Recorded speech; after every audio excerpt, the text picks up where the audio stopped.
자, 제목을 따라 세우실까요? 넘치는 진노, 영원한 자비. 이어서 한번 하십시다. 넘치는 진노, 영원한 자비. 이런 제목으로 말씀 나눌 때에 은혜와 복이 되시기를 주님의 이름으로 축원합니다. 자, 바벨론에서 포로에서 돌아왔을 때에 여러분 그야말로 좋은 게 아니죠. 어찌되건 포로 생활은 했지만 세월이 지나면서 적응을 잘하고 유대인들의 그 적응력에 의해서 그럭저럭 잘 살고 있는데 하나님의 섭리에 의해서 다시 돌아오게 되고 와서 보니까 성읍은 허물어져 있지요. 불탄 자국은 있지요. 그리고 아주 그냥 무성한 그런 풀이 되어 있지요. 이방 사람들이 곳곳에 사람 살만한 곳에는 차리하고 살고 있지요. 어떻게 해야 됩니까? 정말 어려운 중입니다. 그래서 계속해서 이사야가 이 말씀을 한 게 뭐냐? 어떻게 다시 재건을 할 것인가? 재건은 이제 하드웨어죠. 우리 소프트웨어도 마찬가지입니다. 사람이 뭔가 실망을 하고 실패를 경험하고 난 다음에 어떻게 다시 재기할 수 있는가? 이에 대한 말씀이 오늘 이사야 54장의 말씀이 되겠습니다. 네 가지로 이사야는 하나님의 말씀으로 권면하고 있습니다. 첫째는 한번 따라서 해보실까요? 믿음의 그릇을 준비하라. 사람들은 대부분이요, 세상이 불공평하다라고 생각합니다. 그리고 가장 내가 손해보고 있다고 생각하기가 쉽습니다. 현실적으로 그렇습니다.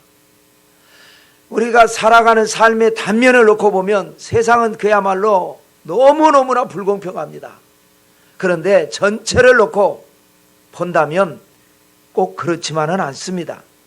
심는 대로 거두는 법이고 손해만큼 또 예상치 못한 곳에서 보상을 받는 것이고,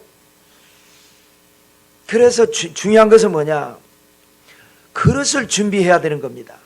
세상이 잘못됐다고 내가 실망을 했기 때문에 상처를 받았기 때문에 손을 놓고 있으면 기적은 일어나지 않습니다. 미래는 준비된 사람에게 유리하게 작용하는 겁니다. 그래서 우리는 힘들고 어려울수록 지금은 이렇지만 앞으로 잘 될 걸 생각을 해서 철저하게 준비할 때에 반드시 기적은 일어날 줄로 믿습니다. 자, 어떻게 그럴 준비인가? 2절을 한번 읽어보실까요? 내 장막들을 넓히며 내 저수 휘장을 아끼지 말고 널리 펴되 너의 줄을 길게 하며 너의 말뚝을 견고히 할지어다. 이 뭐라 그랬습니까? 넓히라, 아끼지 말라, 길게 하라, 견고히 할지어다. 자, 바벨론에서 포로 귀환이 기록상으로 1차, 2차, 3차입니다. 그 외에도 있었겠죠. 그런데 이제 기록은 그렇습니다. 1차 포로 귀환한 사람들의 명단을 보면요, 기록이 나오는데 49,897명입니다. 5만 명이 안 되죠.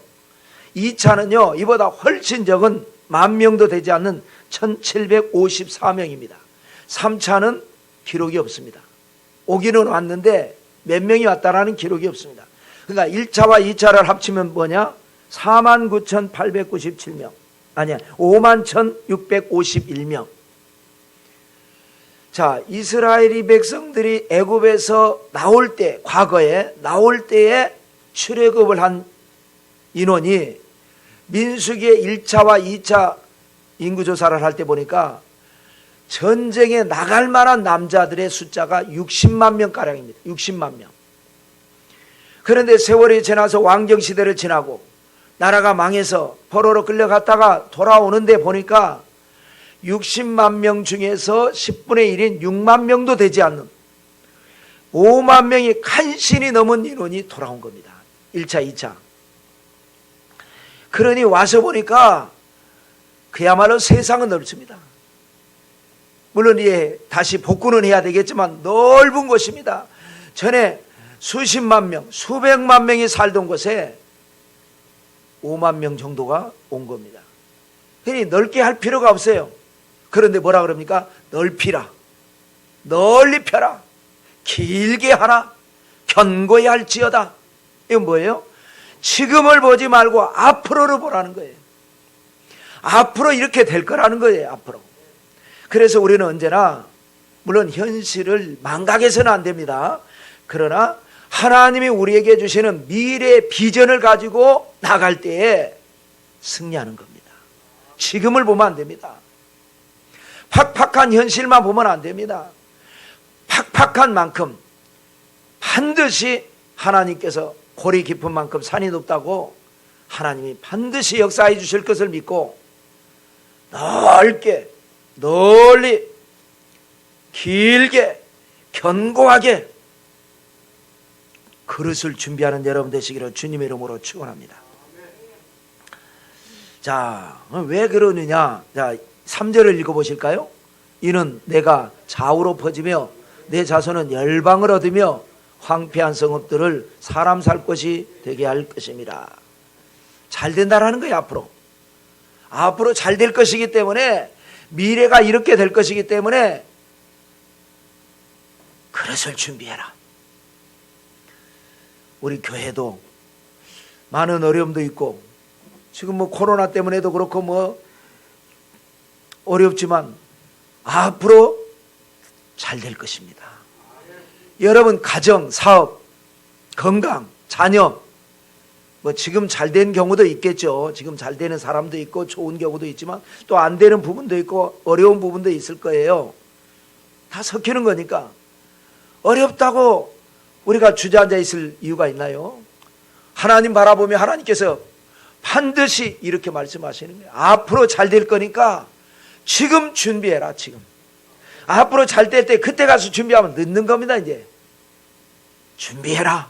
믿음으로 준비하고 비전을 가지고 준비해라. 우리는 다 잘 될 겁니다. 자, 두 번째로, 그래야 이제 제기하는 거죠. 두 번째는 따라서 해보실까요? 하나님의 언약을 기억하라. 세상은 갈수록 복잡하고 아주 험하게지죠. 아차 방심하는 순간 청결낭떠러지로 떨어질 수 있습니다. 그래서 방심하지 않으려면 어떻게 해야 됩니까? 긴장해야 합니다. 긴장하는 사람은요 실수하지 않습니다. 긴장하는 사람은요 시행착오하지 않습니다. 그런데 긴장하면 어떻게 됩니까? 사람이 건강을 잃어버립니다. 사람이 너무 긴장하면 세포도 그렇고 혈관도 그렇고 근육도 그렇고 뭐 기력도 그렇고 모든 몸이 안 좋아져 버립니다. 그러니까 우리 믿음의 사람은 방심도 하지 말아야 되지만 긴장도 하지 않으면서 우리가 아주 준비가 돼야 되는데, 그러기 위해서는 뭐냐? 인간적인 생각으로는 안 됩니다. 환경 바라보면 안 됩니다. 뭐를 해야 되느냐? 하나님의 언약을 기억하는 여러분 되시기를 주님의 이름으로 축원합니다. 하나님은 언약하신 하나님이세요. 그래서 우리가 성경도 구약, 신약, 언약의 하나님, 약속하신 하나님, 그 약속해놓고 사람들은 반드시 지키려고 했지만 못 지킨 경우도 많지 않습니까? 그러나 하나님은 실수가 없으신 하나님, 신실하신 하나님, 반드시 지키시는 하나님, 그 언약을 기억할 때에 우리는요 내 힘보다 100배, 1000배 강력한 에너지를 분출할 수가 있습니다. 하나님의 언약을 기억할 때 그게 말씀의 파워, 능력입니다. 성령의 능력입니다. 내 힘으로 하는 게 아닙니다. 내 안에 계시는 하나님의 역사가 일어나는 겁니다. 언약을 기억하라. 그래서 지금 이 바벨론에서 돌아온 사람들에게 주신 이 이사야 54장 말씀에서의 언약은 많죠. 수많은 언약인데 이들에게 주신 언약은 이제 두 가지인데, 하나는 뭐냐? 다시는 수치를 당하지 아니하리라. 예요. 이 사람들이 이제 돌아와가지고 재건을 해야 되는데 이게 보통 일입니까? 시간도 들죠, 물질도 들죠, 힘도 들죠. 온갖 것을 다 희생해가지고 해야 되지 뭐 재밌게 즐기면서 될 일이 아니잖아요. 근데 가만히 재건을 하는데 불현듯 어떤 생각이 들까요? 여러분 같으면 상상해 보세요. 이렇게 하면 뭐해? 또 함락되면 어떡해? 그러지 않으리라는 보장이 어디 있어? 전에도 다윗과 솔로몬의 황금 시대도 있었지만 쪼그라들어 가지고 바벨론에서 나라가 망해서 성읍에 불이 타고 우리 조상들이 포로로 끌려갔는데, 우리 때는 안 그럴런지 몰라. 우리는 지금 바짝 긴장하고 있으니까. 우리 자식들 때에 가서 또 방심해 가지고 우리가 이렇게 재건한 성읍이 또 함락되고 또 불에 타고 또 끌려가면 그럼 어떡해? 헛수고하는 거 아니야 이거. 이런 생각을 한두 번쯤은 안 하겠습니까? 생각은 들겠죠. 그럴 것을 알기 때문에 이사야가 하나님의 말씀을 전하는 겁니다. 다시는 그런 일이 일어나지 않을 것이다. 걱정하지 마라. 다시는 너희가 수치를 당하지 아니하리라. 그런데도요, 사람은요, 한번 들어온 이 불안한 마음, 한번 들어온 이 의심의 마음은요, 좀처럼 가시기는 게 참 쉽지 않습니다. 한번 들어온 이 불안한 마음. 그래서 노아 홍수를 예를 든 겁니다. 그것을 9절과 10절을 읽어보겠습니다. 읽겠습니다. 이는 내게 노아의 홍수와 같도다. 내가 다시는 노아의 홍수로 땅 위에 범람하지 못하게 하리라. 맹세한 것 같이 내가 내게 노하지 아니하며 너를 책망하지 아니하기로 맹세하였노니 산들이 떠나며 언덕들은 옮겨질지라도 나의 자비는 내게서 떠나지 아니하며 나의 화평의 언약은 흔들리지 아니하리라. 너를 긍휼히 여기시는 야훼께서 말씀하셨느니라. 아멘. 이게 바로 노아의 홍수와 같다. 노아의 홍수라도 어떤 홍수? 막 비가 쏟아져 가지고 심판하는 그 얘기가 아니고, 홍수가 끝났을 때 하나님께서 뭐라 그럽니까? 무지개를 쫙 펼쳐 보이시면서 이것이 나의 언약의 증거다. 내가 앞으로는 다시는 물로 심판하지 아니할 것이다 라고 했던 것처럼, 하나님께서 반드시 이제는 다시는 노하지 아니한다. 너를 다시는 노하지 않는다. 다시는 책망하지 않기로 맹세한다. 그렇지 않습니까? 노아 홍수 나기 전에도 죄짓고 살았고, 노아 홍수 이후에도 또 죄짓고 살고, 인간이. 그런데 하나님께서 어떤 증표를 세우기 위해서 홍수 심판은 하셨지만, 홍수 심판 이후에 다시는 물로 심판하지 아니하리라 했던 것처럼, 너희가 걱정하는데 또 다시 우리에게 이런 비극이 일어나면 어떡하나, 또 우리가 이방에게 끌려가서 수치를 당하면 어떡하나 걱정하는데, 다시는 그런 일이 일어나지 아니할 것이다. 나의 화평의 언약은 흔들리지 않는다 라고 한 겁니다. 용기를 얻으라는 거죠. 그래서 사람은 세상을 살다 보면 환경에 의해서 불안합니다. 불현듯 또 이렇게 되면 어떡하나라는 생각이 듭니다. 그럴 때 우리가 해야 될 게 뭐냐? 언약을 기억하라. 하늘이 무너지고 땅이 꺼져도, 세상은 다 변화돼도 하나님의 언약은 절대 변화되지 않는다. 언약을 기억하라. 그러면 재기에 성공할 수 있다는 거예요. 재기. 그러면서 또 하나는 예를 든 건 뭐냐? 이제 너를 지으신 네가 내 남편이다. 그래서 버림받은 아내 이야기를 하는데요. 왜냐? 우리가 대선지서도 마찬가지고 소선지서도 마찬가지입니다. 나라가 망할 때, 이 사람들 전에 조상들의 세계를 말합니다. 하나님께서 계속해서 선지자들에게 하신 말씀이 뭡니까? 하나님은 남편입니다. 이스라엘은 아내입니다. 이스라엘 백성들이 하나님하고 결혼을 한 거예요. 선민으로 선택을 받았어요. 그런데 자꾸 남편 몰래, 남편 말고 자꾸 우상이 좋은 거예요. 바벨론이 멋있는 거예요. 아수르가 멋있는 거예요. 그래서 그러므로 내가 미워서 너희를 바벨론에 팔아먹은 것이 아니라, 너희가 야베 남편 말고 아수르 남편 따라가고 바벨론 남편 따라가서 이렇게 된 거다. 그래서 호세아에게는 아예 이렇게 말하죠. 호세아야, 너 이제 결혼할 때가 됐는데 누구랑 결혼하겠니? 첫째는 믿음 좋고요, 또 인물도 좀 있어야 되겠죠. 성품이 무엇보다도 착하고요. 이렇게 하지 않았겠습니까? 그런 아내를 얻고 싶어요. 그러지 마라. 그럼 어떤 아내 얻을까요? 음란한 여자하고 결혼해라. 그래서 음란한 자식들을 낳아라. 얼마나 놀라겠어요?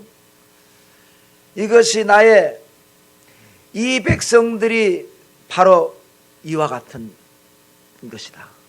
그래서 어쩔 수 없이 호세아는 고멜이라고 하는 창녀하고 결혼을 합니다.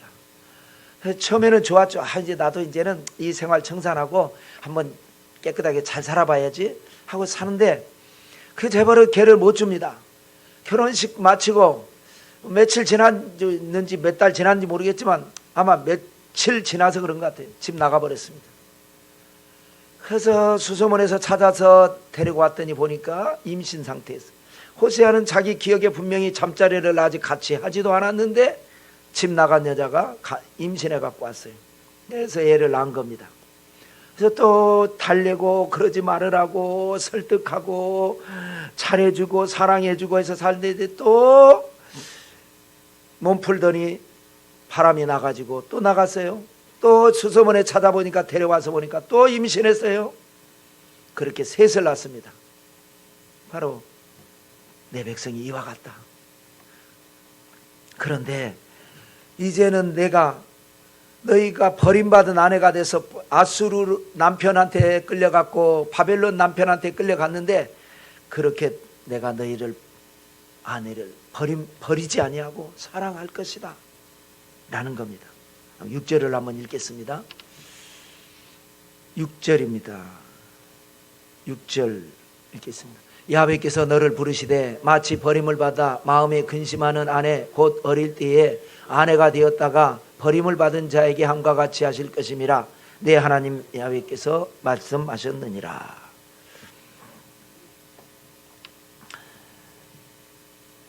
버림받았지만 내가 다시 너희를 품을 것이고 용서할 것이고 사랑할 것이다. 이 말씀입니다. 예를 든 거예요. 예를 든 겁니다. 내가 남편이고 내 백성 너희는 내 사랑스러운 아내다. 너희가 무슨 죄를 지었어도 내가 너희를 용서할 것이다. 이게 뭡니까 여러분? 예수 그리스도의 십자가로 말미암은 완벽하고도 영원한 보증인 겁니다. 사랑인 겁니다. 우리는 그런 사랑의 보증을 받은 겁니다. 그래서 오늘 제목 삼은 거니까 한번 읽어볼까요? 7절과 8절을 읽겠습니다.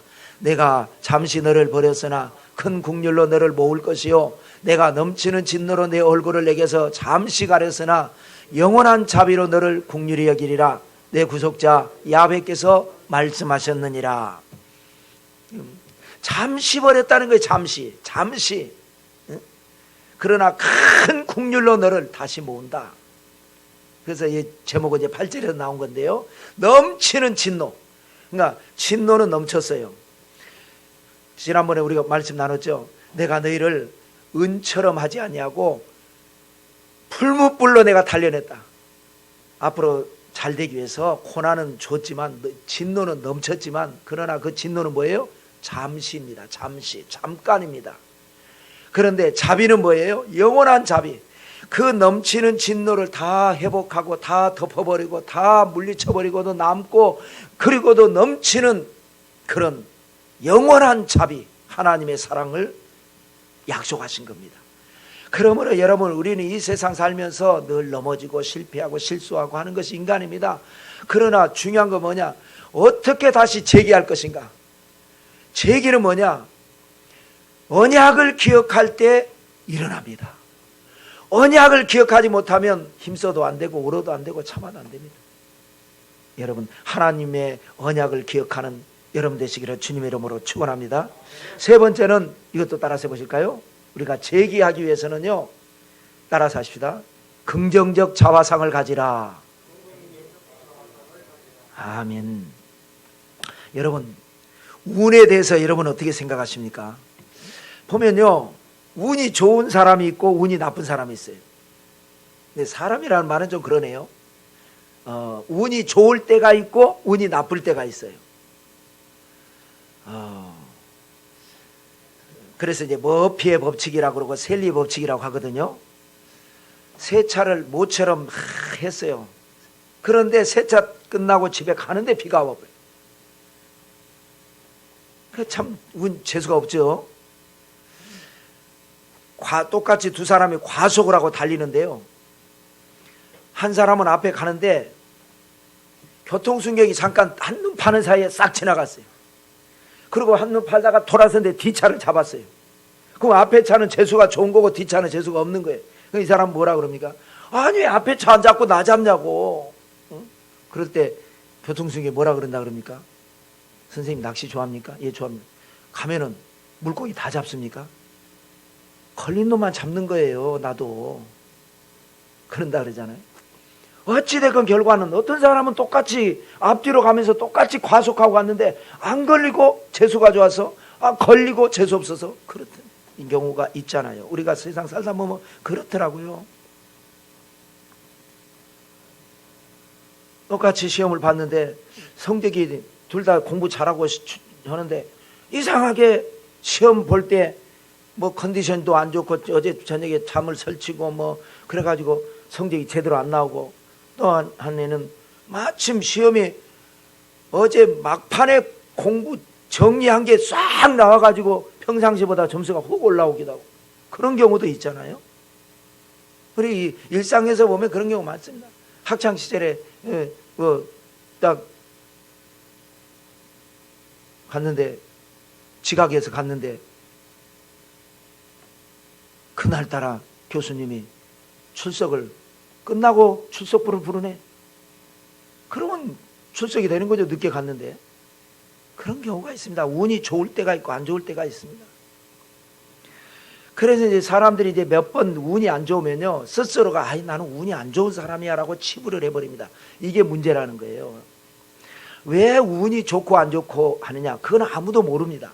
그러나 저는 주의종으로서, 성경을 공부하는 사람으로서 왜 운이 좋고 안 좋고의 차이가 어디서 나오느냐? 자화상입니다. 평소에 긍정적인 자화상을 가진 사람, 그것이 쌓이고 쌓인 사람은 그 긍정적 자화상으로 인해서 운을 부르는 겁니다. 부정적인 자화상을 가진 사람은 나쁜 운을 부르는 겁니다. 그래서 자꾸 성경에는 무릇 지킬 만한 것보다 더 내 마음을 지켜라. 생명의 근원이 이에서 난다. 네가 산다 좋은 마음 가지면 좋은 일이 일어날 것이고, 아이고 죽겠네, 아이고 죽겠네, 아이고 이러면 어떡하지, 저러면 어떡하지, 이거 안 되면 어떡하지, 자꾸 부정적인 마음 가지면 안 좋은 일이 일어난다, 이겁니다. 그래서 자화상을, 당대 나의 자화상, 그리고 내 자녀들을 위한 자화상, 당대의 자화상을 한번 볼까요? 11절 12절을 한번 읽어보겠습니다. 너 공고하며 광풍에 요동하여 안위를 받지 못한 자여, 보라 내가 화려한 채색으로 내 돌 사이에 더하며 청옥으로 내 기초를 쌓으며 홍보석으로 내 성벽을 지으며 석류석으로 내 성문을 만들고 내 지경을 다 보석으로 꾸밀 것이다. 그림 그려주는 겁니다. 곤고하며 광풍에 요동하여 안위를 받지 못한 자가 누굽니까? 그동안 70년 동안 포로 생활한 사람들입니다. 바벨론 제국이라고 하는 광풍에 의해서 어쩔 수 없이 꼼짝 못하고 남의 나라에서 포로 생활하면서, 그러니까 곤고하고 안위를 받지 못했었어요. 지금까지는 그렇게 살았지만 이제부터는 그 생활을 버려라. 이전 것은 지나갔으니 보라 새 것이 되었다. 내가 너에게 화려한 채색을 입혀줄 것이다. 청옥은 뭡니까? 푸른 빛을 띠는 보석이죠. 그걸로 너를 기초를 쌓게 하고, 홍보석 붉은 빛을 내는 것으로 성벽을 짓고 석류석으로 성문 만들고 너를 온통 다 보석으로 꾸밀 것이다. 이거는 이제 그림을 그려주는 겁니다. 너 앞으로 잘 될 것이다, 이 말입니다. 지금까지는 고생했고, 지금까지는 공고했고, 지금까지는 상처받았지만 앞으로 내 미래에 하나님이 너를 위해서 좋은 것을 예배해놨다. 그러므로 중요한 건 뭐냐? 네 마음을 바꿔라. 현실을 바라보고 과거에 매여서 낙심하고 좌절했지 말고, 이제는 누가 뭐래도 나는 잘 될 거야. 앞으로 나에게 좋은 일이 일어날 거야. 그런 자화상을 가져라, 이 말씀입니다. 여러분 좋은 자화상을 갖게 되시기를 주님의 이름으로 축원합니다. 이것이 결국은 우리를, 내가 평소에 늘 나도 모르게 하는 그 생각이 좋은 운을 부르기도 하고 나쁜 운을 부르기도 하는 겁니다. 그래서 보면 조금 그 성격적으로 그러려니 하고 그냥 이런 분들은 이상하게 운이 따라주잖아요. 여러분 주변에 그렇지 않던가요?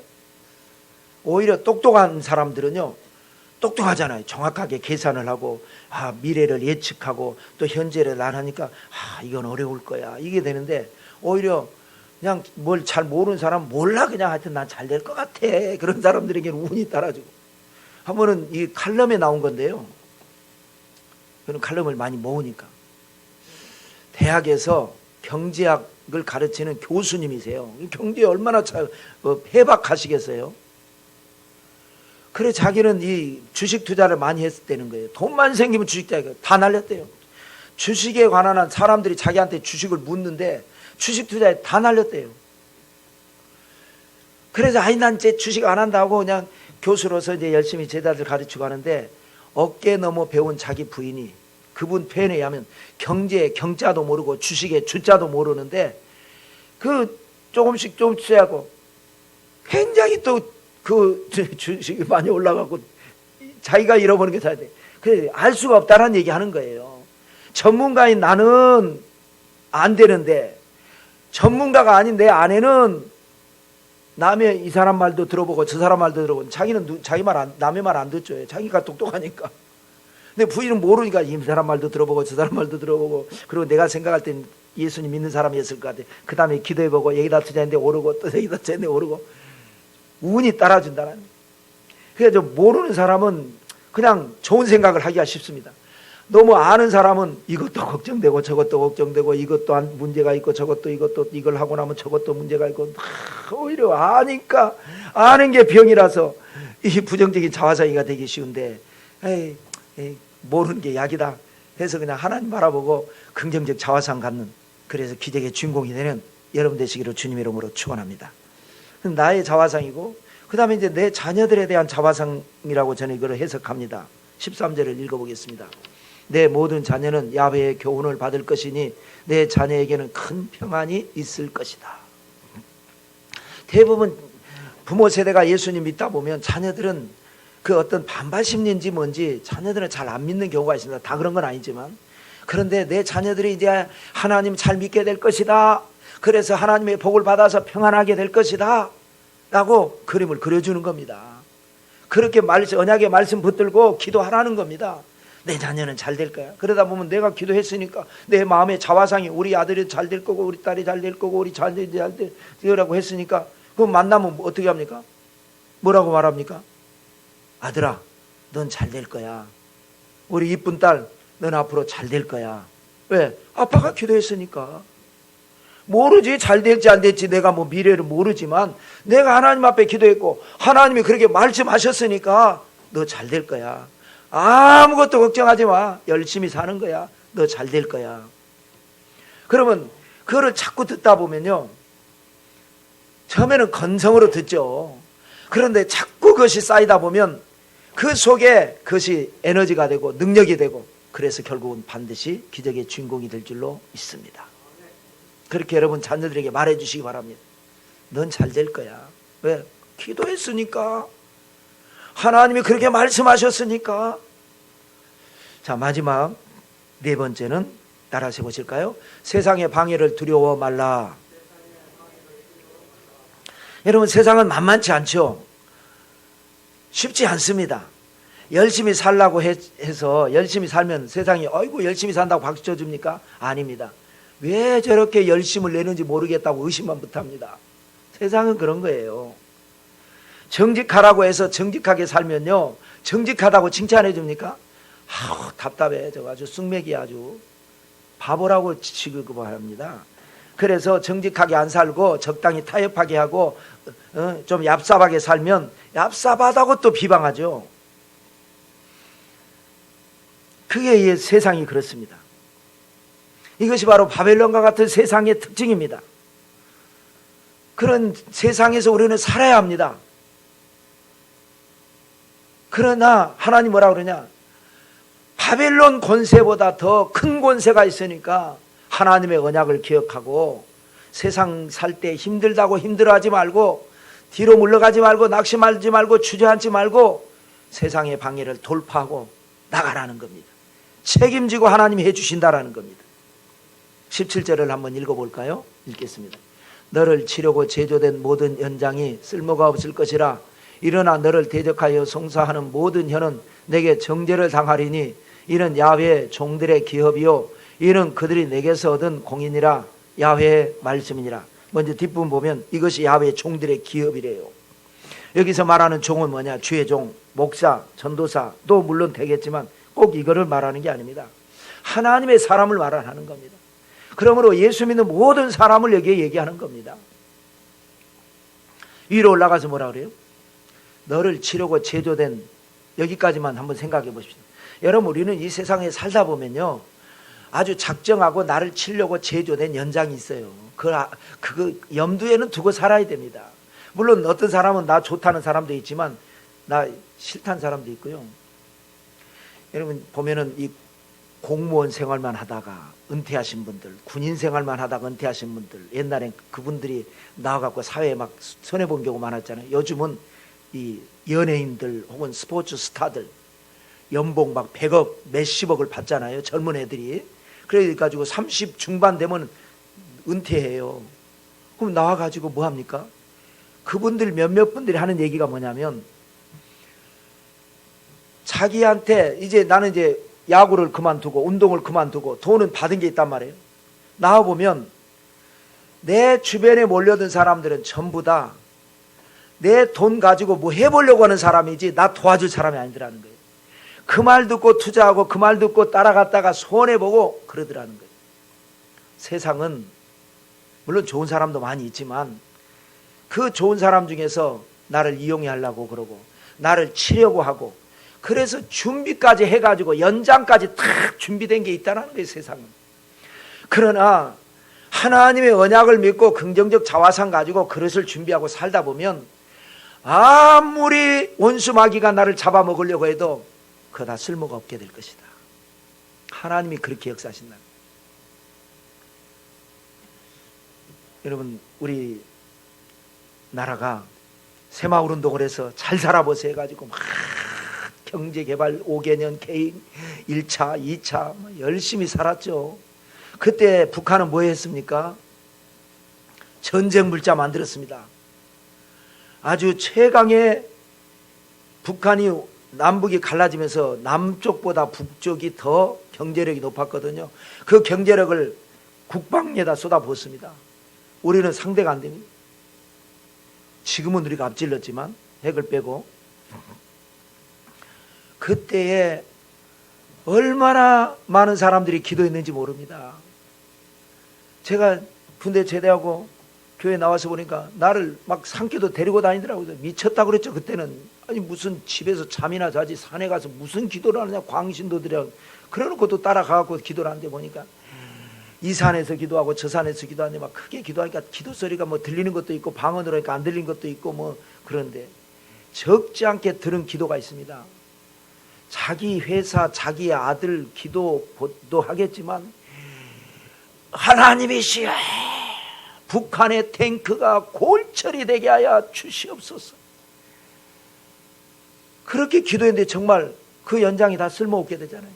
세월이 지나면서 더 좋은 이 무기는, 신무기는 계속 나오고, 이거는 낙후되고 고철이 되고 전쟁은 안 일어나고, 그러는 사이에 경제력이 막 남한은 엄청 발전하는데 북한은 먹고 살기도 힘들고, 그러니 우리가 더 경제력이 발전하잖아요. 마찬가지입니다, 여러분. 하나님 바라보고 열심히 살다 보면 나를 치려고 작정하고 나를 치려고 준비한 그 연장이 하나님이 쓸모없게 만들어 주실 줄로 믿습니다. 그러니까 걱정하지 말라는 거예요. 물론 방심해서는 안 되지만 아무리 세상에서 뭐라고 해도 하나님이 나와 함께 하시면 두려워 말라, 내가 너와 함께 합니다. 아무것도 염려하지 말고 오직 모든 일에 기도와 간구로 기도해라. 내가 책임져 준다. 천인이 내 곁에서 만인이 내 우편에서 엎드러질지라도 이 재앙이 내게 가까이 하지 못할 것이다.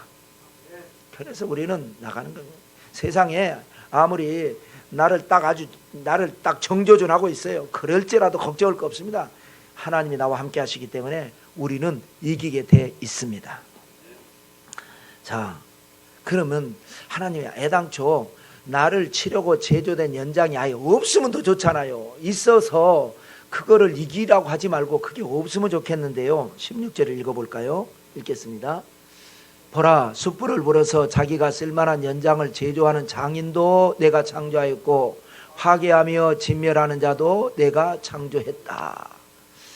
그러니까 탓하지 말라는 거죠. 우리 흔히 뭐 연장 탓하지 말라고 하듯이 연장을 만드는 기술자도 탓하지 말고 그 기술자가 만든 연장을 가지고 나를 파괴하고 나를 진멸하려고 하는 사람도 탓하지 말라는 거예요. 하나님이라 만드셨다는 거예요. 그걸 만들어서 좋은 데 쓰라고 만들었는데 그 사람들이 나쁜 데 쓰고 있는데 그러면 자기 손해니까 너는 탓하지 말고 돌파하고 믿음으로 이기고 좋은 자화상 가지고 나는 잘 될 거야. 하나님이 언약하셨으니까 언약을 기억하고 그릇을 준비하고 그리고 믿음으로 나가면 반드시 좋은 일이 일어난다. 여러분 기적의 주인공들이 다 되시기를 성부와 성자와 성령의 이름으로 축원합니다.